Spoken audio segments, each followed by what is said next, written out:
আসসালামু আলাইকুম রহমতুল্লাহি ওবরকাতুহু। সম্মানিত দর্শক, শেখ হাসিনাকে নিয়ে বেশ কয়েকটি পিলে চমকানো খবর এই মুহূর্তে ইন্টারনেটে বিভিন্নভাবে প্রচারিত হচ্ছে। ভারতের একটি অনলাইন গণমাধ্যম তারা বলার চেষ্টা করছেন যে শেখ হাসিনাকে উৎখাতের পেছনে ভারতীয় গোয়েন্দা সংস্থা তাদের একটা হাত ছিল এবং মার্কিন ডিপ স্টেটের যে থিওরি পলিসি অনুযায়ী যারা এই বাংলাদেশের রেজিম চেঞ্জের ব্যাপারে দায়িত্বরত ছিলেন, যেমন পিটার ডি হাস, ডোনাল্ড লু। তো এই পিটার ডি হাস এবং ডোনাল্ড লু তাদের সঙ্গে বাংলাদেশের অনেকগুলো এনজিও, অনেকগুলো সংবাদপত্র মালিক, সম্পাদক, সাংবাদিক, এরপরে অনেকগুলো থিঙ্ক ট্যাঙ্ক, অনেকগুলো বুদ্ধিজীবী, তারা কম্বাইন্ডলি কাজ করেছে। এরা কেউ হয়তো কোনো পত্রিকায় চাকরি করেছে, কেউ টেলিভিশনে চাকরি করেছে, কেউ হয়তো কোনো গবেষণা প্রতিষ্ঠানের সেই নাম করে মূলত মানুষজনকে এই রেজিমের বিরুদ্ধে, অর্থাৎ শেখ হাসিনা রেজিমের বিরুদ্ধে খেপিয়ে তুলেছে। এজন্য আমেরিকার যে ফান্ড, গোপন ফান্ড, মিলিয়ন মিলিয়ন ডলার তারা এই বাংলাদেশে বিনিয়োগ করেছে এবং বহু মানুষ আমাদের এই সমাজে ভদ্রবেশে তারা বসবাস করছে, বা যাকে বলা হয় এখন তাদের অনেকের মুখোশ খুলে গেছে। কিন্তু তারা যে অনেকে রয়্যাল এজেন্ট ছিল, অনেকে যে আমেরিকার এজেন্ট রূপে সরকারের বিরুদ্ধে, সরকার পরিবর্তনের জন্য তারা কাজ করেছে, এটা এখন বাংলাদেশে মোটামুটি ওপেন সিক্রেট, এবং এটা ভারতের পত্রপত্রিকা প্রকাশ করে দিয়েছে। এ গেল এক। ২ নম্বর হলো যে আমরা যেটা জানি বা আমরা মোটামুটি সবাই কনভিন্সড যে এখানে আমেরিকা, বাইডেন প্রশাসন তারা শেখ হাসিনার বিরুদ্ধে দীর্ঘদিন যাবৎ প্রচেষ্টা চালিয়ে আসছিল, এবং এই যে তাদের যে প্রচেষ্টাটা চলছে এটা আমরা প্রথম জানতে পারি ইমরান খানের মাধ্যমে। ইমরান খান যখন ক্ষমতাচ্যুত হন, তিনি তখন বলেন যে মিস্টার ডোনাল্ড লু নামক একজন কর্মকর্তা, তিনি পাকিস্তানের গোয়েন্দা সংস্থা আইএসআই এবং পাকিস্তানের যে সেনাপ্রধান এখন অসীম মুনির, তার আগে যিনি ছিলেন মিস্টার বাজওয়া, তো এদের একটা কম্বাইন্ড যে চক্রান্ত, সেই চক্রান্তের ফলে ইমরান খানের নির্বাচিত সরকার ফেল করে এবং তার বিরুদ্ধে একটা রাজনৈতিক কু তৈরি করা হয়। রাজনৈতিক কু এবং মিলিটারি কু একত্রে তাকে ক্ষমতাচ্যুত করা হয়, কিন্তু সেখানে কিন্তু গণ আন্দোলন হয়নি। কিন্তু বাংলাদেশে যেটা হয়েছে সেটা হলো পাকিস্তানে যে ঘটনাগুলো ঘটেছে সেই ঘটনার সঙ্গে সঙ্গে আবার রাজপথে জনগণের যে সম্পৃক্ততা, এটা ইন এডিশন করা হয়েছে। সবচেয়ে ভয়ঙ্কর ব্যাপার হলো যে শেখ হাসিনা যাদেরকে বিশ্বাস করতেন, ঘনিষ্ঠভাবে বিশ্বাস করতেন, চোখ বুজে বিশ্বাস করতেন, এবং মনে করা হতো যে এরা শেখ হাসিনা, সজীব ওয়াজেদ জয়, সাইমা ওয়াজেদ পুতুল, শেখ রেহানা তাদের একেবারে ঘনিষ্ঠজন, ডান হাত বাম হাত। এই সমস্ত লোক যে বিএনপির সাথে যোগাযোগ রাখত, এই সমস্ত লোকজন যে আমেরিকার সাথে যোগাযোগ রক্ষা করতো, এই সমস্ত লোকজন যে যাকে বলা হয় শেখ হাসিনার পতনের জন্য শেষ মুহূর্ত পর্যন্ত তারা ছিল, এবং যাদের নাম আসছে একের বাই নেম ভারতীয় পত্রপত্রিকায়, যাদের নাম আসছে প্রমাণ সহ, এটা রীতিমতো রাজনীতির ইতিহাস পাল্টে যাবে। এই যদি হয় মুনাফিকি, মানে আপনি রাস্তা থেকে একজন লোককে ধরে আনলেন, সারা দেশের মানুষ যাকে সিসি করছে, আপনি তাকে বুকে আগলে রাখলেন বিশ্বাস করে, সেই মানুষটি আপনার পতনের জন্য আপনার শত্রুপক্ষের সঙ্গে বৈঠক করছে, হাত মিলাচ্ছে, আর প্রতিটা মুহূর্তে ক্ষণে ক্ষণে আপনার সমস্ত কথাগুলো নিয়ে প্রতিপক্ষের কাছে বলে দিচ্ছে। ঠিক সেম ঘটনা শেখ হাসিনার ক্ষেত্রে ঘটেছে। এটা এখন মানে মোটামুটি যখন ভারতীয় পত্রিকা তথ্য প্রমাণ সহকারে বলছে, এবং এগুলো ইন্টারনেটে যখন বিভিন্ন ইউটিউবার, কন্টেন্ট ক্রিয়েটাররা দেশি বিদেশে তারা আলাপ আলোচনা করছে, এতে করে যারা রাজনীতির এখন যারা খেলোয়াড় কিংবা আগে যারা খেলছেন সবাইকে রীতিমতো কিংকর্তব্য বিমূঢ় করে ফেলেছে। আমরা বঙ্গবন্ধুর হত্যাকাণ্ডের সময়টিতে খন্দকার মোশতাকের বেইমানি দেখে আমরা হতবাক হয়ে যাই। কিন্তু খুব অল্প লোক জানেন যে আসলে তিনি কি পরিমাণ বেঈমান ছিলেন এবং কোন পর্যায়ের বেঈমান ছিলেন। কিন্তু তিনি যে ভারতের সাথে মানে ভারত যে বঙ্গবন্ধুকে খুন করেছে, এটা আপনারা কয়জন আত্মস্থ করেছেন? অথচ শেখ হাসিনা ভারতে আশ্রয় নিয়েছিলেন। আবার বঙ্গবন্ধু বলে গেছেন যে, "যদি আমার কোনোদিন কিছু হয় তোমরা তোমার মুস্তাক চাচার সাথে যোগাযোগ করো।" এবং শেখ হাসিনা নিজে সেটা পরবর্তীতে বলেছেন, হুমায়ূন রশীদ চৌধুরীকে বলেছেন। তিনি তখন জার্মানিতে ছিলেন রাষ্ট্রদূত। তো তার কাছে যখন বললেন যে, "আমার বাবা বলে গেছে মুস্তাক চাচার সাথে যোগাযোগ করার জন্য।" তখন তিনি আফসোস করলেন মনে, মনে যে, "হায় আল্লাহ!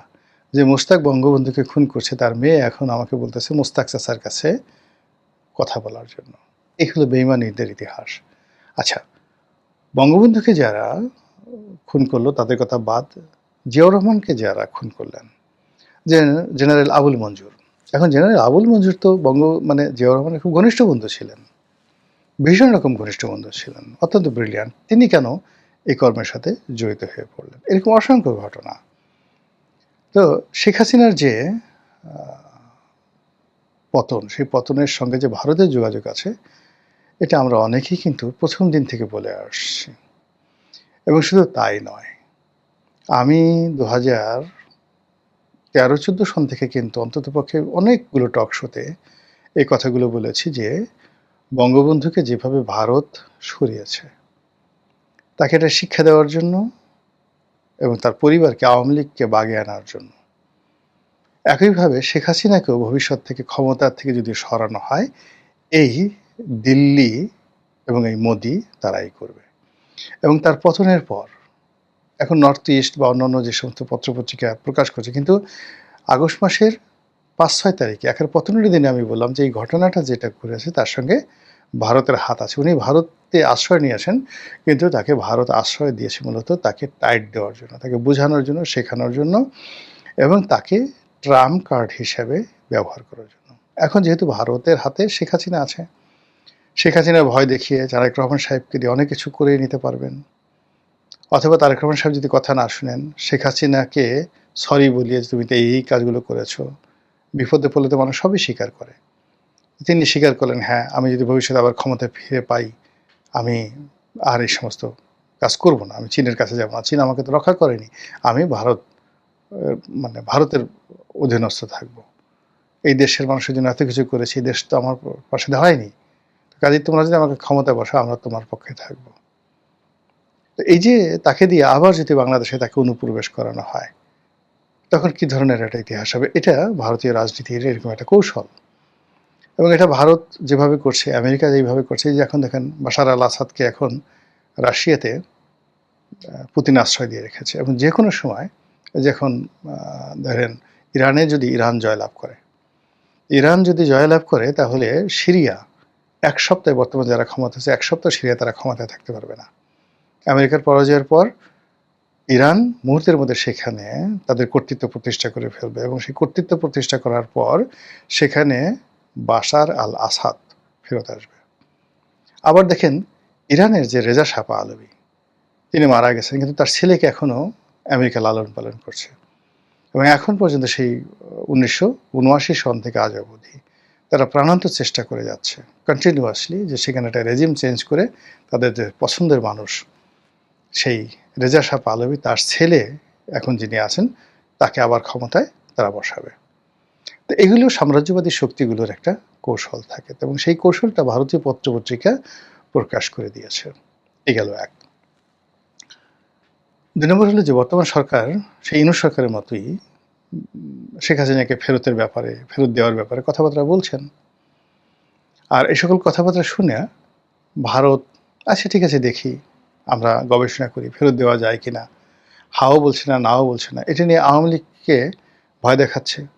আওয়ামী লীগের সঙ্গে আরো বেশি করে বার্গেনিং করতে পারছে যে এই তোমাদের তো আমাদের যদি এই ধরনের কথাবার্তা ভবিষ্যতে যদি মানে আমরা তোমাকে সাহায্য করি, ক্ষমতায় আনি, তোমাকে আনি, পুতুলকে আনি, জয়কে আনি, যাকেই আনি না কেন, আমাদের স্বার্থগুলো কি? এই কথাগুলো আগে দস্তখত দাও। যেমন ধরেন ৭১ সনে বঙ্গবন্ধুর সঙ্গে ইন্দিরা গান্ধীর গন্ডগোল হলো কেন? যেটা আমি আসলে ওই ইসলামিক মাইন্ডেড যারা খুব ঘনিষ্ঠ মানে খুব উঁচু মার্গের আ বুদ্ধিজীবী, সাংবাদিক একসময় ইনকিলাবে ছিলেন অধ্যাপক আব্দুল গফুর সাহেব। আমি তার মুখে এই কথাটা শুনেছি। উনারা সবাই বঙ্গবন্ধু, তাজউদ্দিন সাহেব এদের সঙ্গে মানে খুব ঘনিষ্ঠভাবে তাদের সম্পর্ক ছিল। তো তাদের কাছ থেকে আমার এই কথাগুলো শোনা। তো যেটা হলো যে বঙ্গবন্ধু তো পাকিস্তানের কারাগারে। আর মুক্তিযুদ্ধ চলছে। তাজউদ্দিন সাহেব প্রবাসী সরকারের প্রধানমন্ত্রী। কলকাতাতে থাকেন। অন্যদিকে এখানে আ যুদ্ধ চালাচ্ছে সেনাবাহিনী, ভারতীয় সেনাবাহিনী। এখানে মুক্তিযোদ্ধারা আছে। তারা যেন আবার কমান্ডের বাইরে না যায় এজন্য আলাদা একটা মুজিব বাহিনী করে দেওয়া হয়েছে। মুজিব বাহিনীকে আবার কন্ট্রোল করার জন্য সর্বহারা সিরাজ শিকদারের নেতৃত্বে পূর্ব বাংলা সর্বহারা পার্টি করে দেওয়া হয়েছে। এরকম নানা গ্রুপ।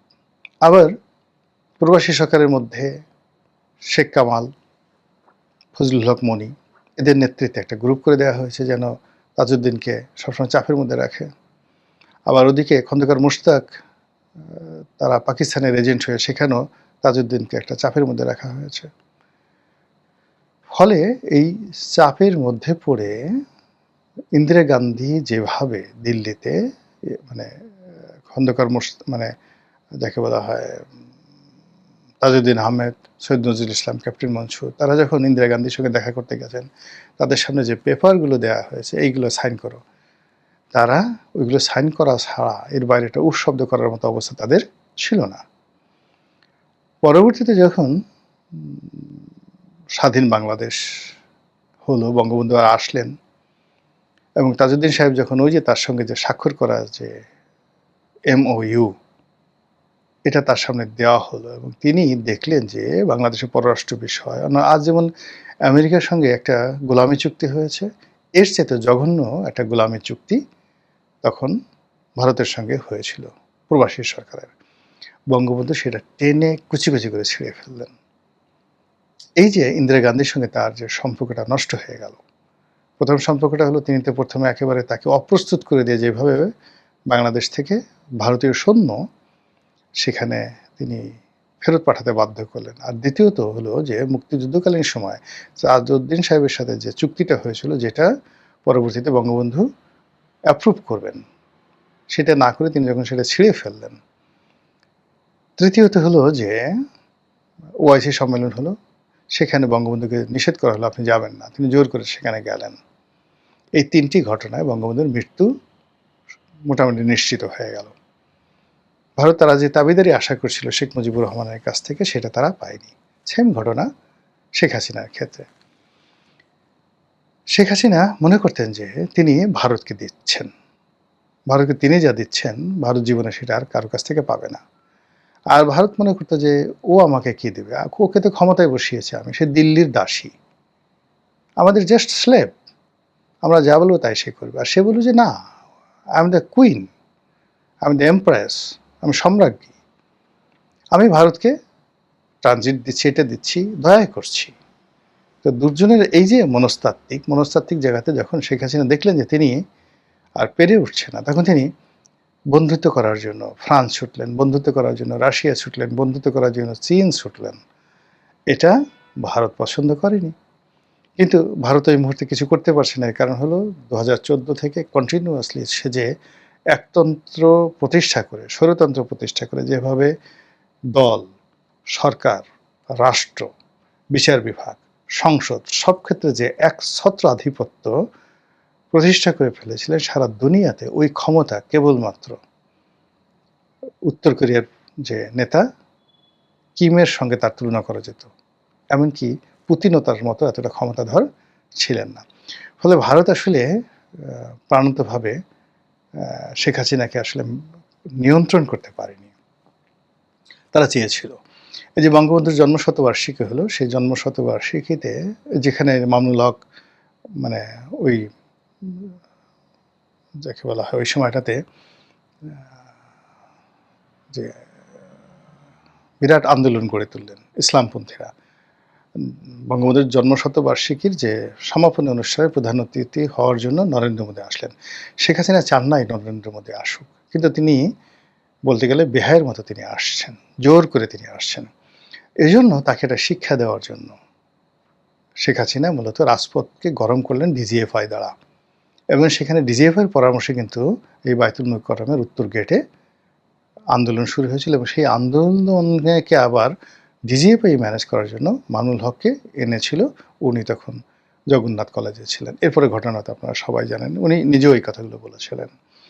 তো সবকিছুর মধ্যেই সরকারের একটা যাকে বলা হয় ব্যাড গেম ছিল, যেটা ভারত বুঝতে পেরেছিল। ভারত শেখ হাসিনাকে একটা শিক্ষা দিতে চাচ্ছিল এবং শেখ হাসিনা বুঝছিল যে আমাকে একটা শিক্ষা দেবে। তিনি তখন ওই যে বেইজিংয়ে ছুটে গিয়েছিলেন।